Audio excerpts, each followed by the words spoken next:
So in today's web dev tip, we're going to carry on with our rickroll project, and in this tutorial we're actually going to set up the redirect endpoints within our Express application. So this is when a user's been given a short URL and they put it into their browser, they're going to hit this endpoint and then we'll redirect them to the Rick Astley video.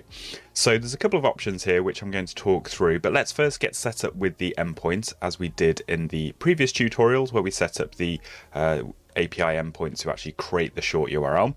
So I'm just going to say app.get, so it'll be a get URL because a get endpoint, so because someone's going to put this into their browser. So we'll use API as the base again, but this time instead of giving it a specific name, we're going to be receiving the string of characters as we've defined here in the URL object that's being written into the database. So we need to identify that random string and then find that URL again from the database. So we do that in Express just by putting a colon. It's called a path parameter, and then we can just put something like ID or give it some kind of name. So we could call it random string or something, but ID makes sense in this case. And then we're going to use that variable, that path parameter that's been passed in, to search the database to see if we find a matching URL. And as mentioned, there's a few different options here. If we don't find a match in the database, we could do several different things. We could redirect them to our homepage, to the Rick and Roll project homepage, or we could just send them somewhere else or just do nothing. So we'll have a think about how the best way to handle that in this tutorial. So I'm going to set the callback to be async, so we can use the await keyword within our endpoint when we're using our MongoDB functions.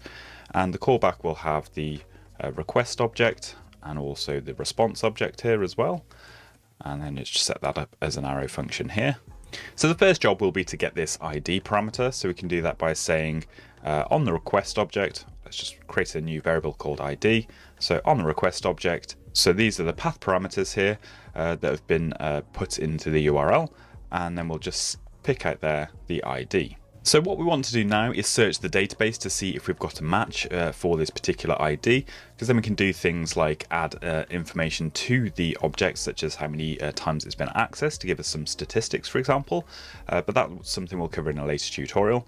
But if we just want to actually find the object that's inside of the database, we just use the collection dot find function that's available, and then into the parameters for this find function you pass in an object that should match certain criteria. So for example, we could say the URL should be http localhost, etc. API, and then the ID would replace the random string.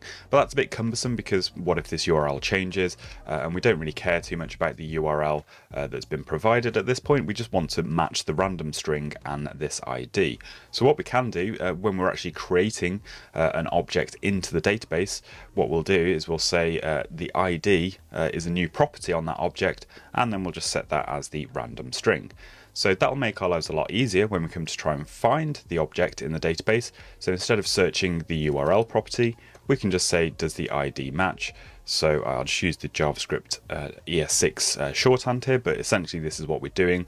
We're saying, does the ID that we've grabbed from the path parameters match the ID property that's inside of the object in the database? So we can just shorten that to look like this. So we might want to just then check if the find result is truthy, and then from there we can do our redirect. So we'll say response.redirect, and we'll redirect it to the external URL. So where are we going to send them to? So let's just grab a YouTube Rick Astley video here, and that'll be the URL that we're going to send the users to. So let's just paste that into the redirect here. And for the moment, if that's not the case, let's just put a return statement here so the function finishes. If that's not the case, what we'll do is we'll return res.send and just send a bit of text and just say nothing here. So what we're testing for here is that the find result response is truthy, then we'll redirect them. But if not, we'll send nothing here. So we'll need to create a new object into the database because we've added this ID property to the object. So if we head back on over to Postman, like we did the other day, and just generate a new URL. This actually creates a new object for us, but it doesn't tell us what the URL is, and that might be something that we need on our front end as well. So what we'll do, we'll go back to our endpoint here and make an improvement to the insert process. So just before we insert the object, let's just generate it here. So we'll say a new link, for example, is an object, and we'll just grab these two properties here. Let's pop them into there. So now instead of inserting this object in line like this, we'll just insert the new link object. And what that will enable us to do is when we return our JSON from this endpoint, we'll return all of the insert result. Not that we need to really, but just so that we can see that happening. And also we'll return another property on there called result, which will be equal to the new link that we've just inserted. So that's the object that's just gone into the database. So let's try that again from Postman and just generate a new link for us. Okay, so that's a bit better now. So we've got the ID and the URL of the actual short link that we've created. So that's something we're going to need on the front end, so that's worth doing really. And let's just copy the URL and go over to the browser. And if we just paste that into our browser with the link that we've just generated, you can hopefully see that it's just redirected us to the Rick Astley video. So that seems to have found the result and also has redirected us, and that seems to be working okay. And there we go, they've got Rick playing on our YouTube page.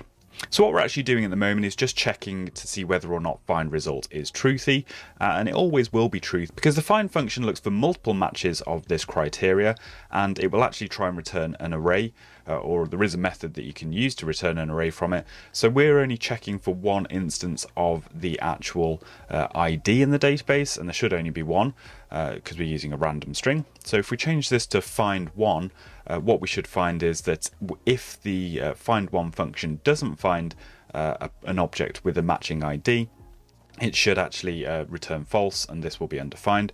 So then we'll trigger our second part of our endpoint here, and we'll return this nothing here text. So if we just save that and update it, and if we go back to our YouTube browser again, and in the address bar, if we just go and paste in our URL again, and so it should still work with that particular ID, so it should still match. But if we put in the random strings again, we should find that it doesn't get found in the database, and we get that nothing here text.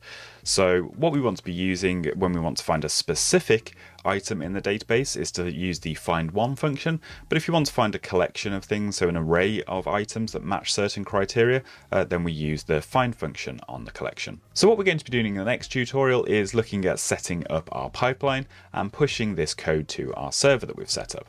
But that's it for this tutorial. Make sure you stay tuned for more web dev tips.